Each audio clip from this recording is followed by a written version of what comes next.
ابھی آپ صرف کہہ دیں نا میرا رب میرے ساتھ ہے، اس لفظ میں اتنی طاقت ہے کہ دشمن ویسے زہر ہو جاتا ہے۔ زندگی میں کسی سے بھی لڑائی ہو تو اچھی طرح سوچ لیں کہ اللہ اس طرف ہے یا اس طرف ہے۔ اگر آپ زیادتی پہ ہیں تو پھر رب مظلوم کی جانب ہے۔ اگر اللہ کی مدد آپ کے ساتھ ہے تو دنیا کی کوئی طاقت آپ کو گرا نہیں سکتی، اور اگر آپ مظلوم کے مقابلے میں ظالم بن کے آپ کھڑے ہو گئے ہیں اور آپ نے رویہ وہ اختیار کیا ہے کہ جس میں مدد نہیں آئے گی، تو پھر یاد رکھ لیں کہ آپ کوئی بھی ہیں، کہاں بھی ہیں، آپ کمزور ہیں۔ طاقتور تھے ابتدائے اسلام میں، ظاہری طاقت تھی کفار مکہ کے پاس، وہ ڈنڈوں سے مارتے تھے غریبوں کو، ان کے ہاتھوں میں ڈنڈے تھے، پر خدائی طاقت ان مظلوموں کے ساتھ تھی۔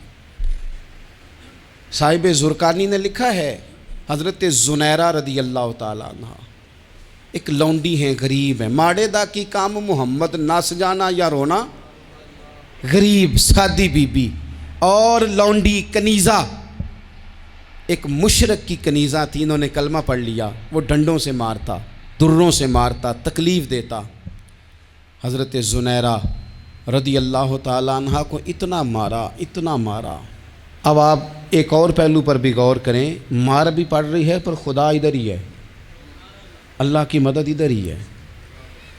رب کہتا ہے کہ پہلے تو صبر کرنا، ان اللہ مع الصابرین، تو صبر کرے گا تو پھر رب کی معیت ملے گی، ذرا ٹھہرنا، تو تھوڑا ڈٹنا۔ ان الذین قالوا ربنا اللہ ثم استقاموا تتنزل علیہم الملائکہ، تو کہے اللہ میرا رب ہے، پھر تو پہلے ڈٹ، پہلے تو نے ڈٹنا ہے۔ ثم استقاموا، جو ڈٹ گیا، تتنزل علیہم الملائکہ، ڈٹنے والے کے لیے مدد آتی، پہلے تھوڑا ٹھہرنا پڑتا ہے، پہلے تھوڑا صبر کرنا پڑتا ہے، حوصلہ کرنا پڑتا، اس کے بعد مدد آتی۔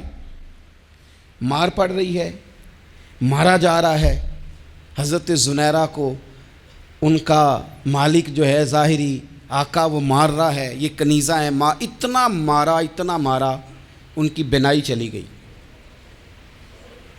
نظر آنا بند ہو گیا۔ ابو جہل آیا اور کہنے لگا زنیرہ دیکھا نا ہمارے بت تیری آنکھیں لے گئے، معاذ اللہ، لات و منات ہمارے بتوں نے تجھے اندھا کر دیا۔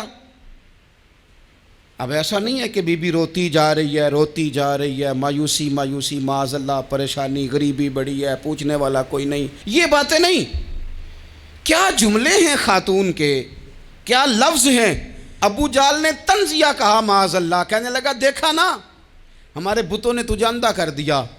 تو جناب زنیرہ آنکھوں کی بینائی گئی ہے، رات کو گئی ہے، دکھ ابھی تازہ ہے، لیکن اللہ پہ جو توکل ہے، اپنے مالک سے جو رشتہ ہے، وہ اتنا مضبوط ہے، اتنا طاقتور ہے، اس میں اتنی گہرائی ہے کہ حضرت زنیرہ بول کے نا اتنی قوت سے بولی، اتنی طاقت سے بولی کہ پورے کفر پر لرزہ طاری ہو گیا۔ فرمانے لگی تمہارے بتوں کی کیا اوقات ہے کہ وہ میری بینائی لے جائیں، یہ میری رب کی حکمت کا تقاضا ہے۔ جب تک اس نے چاہا زنیرہ دیکھتی رہی، اور جب اس نے چاہا زنیرہ کی آنکھوں کی بینائی چلی گئی، اور اگر وہ چاہے گا نا تو بینائی واپس بھی کر دے گا۔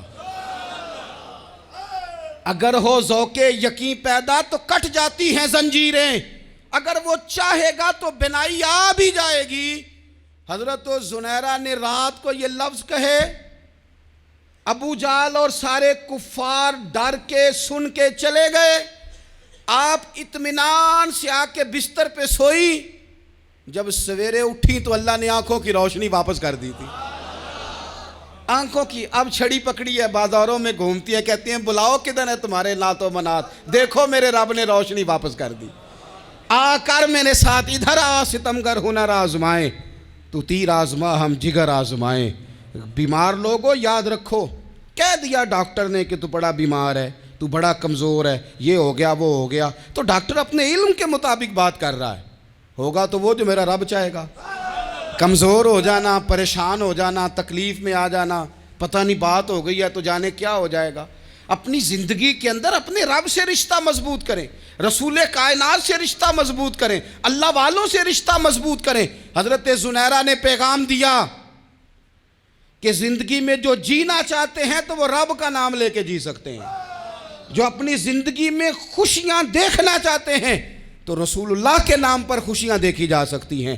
توکل کی بنیاد پر بندہ خوشیاں لے سکتا ہے. اور اگر انسان میں توکل نہیں ہے تو پھر وہ اس کالے جادو سے بھی ڈر رہا ہے, وہ نیلے سے بھی ڈر رہا ہے, وہ پیلے سے بھی ڈر رہا ہے, وہ فلانے سے بھی ڈر رہا ہے, وہ میرے خلاف فلانا رشتہ دار سازش کر رہا ہے تو ڈر رہا ہے, فلانا میرے بارے میں یہ کر رہا ہے تو ڈر رہا ہے, وہ پتہ نہیں دنیا ادھر ہو جائے گی تو کیا ہو جائے گا. اٹھ باندھ کمر کیوں ڈرتا ہے, پھر دیکھ خدا کیا کرتا ہے.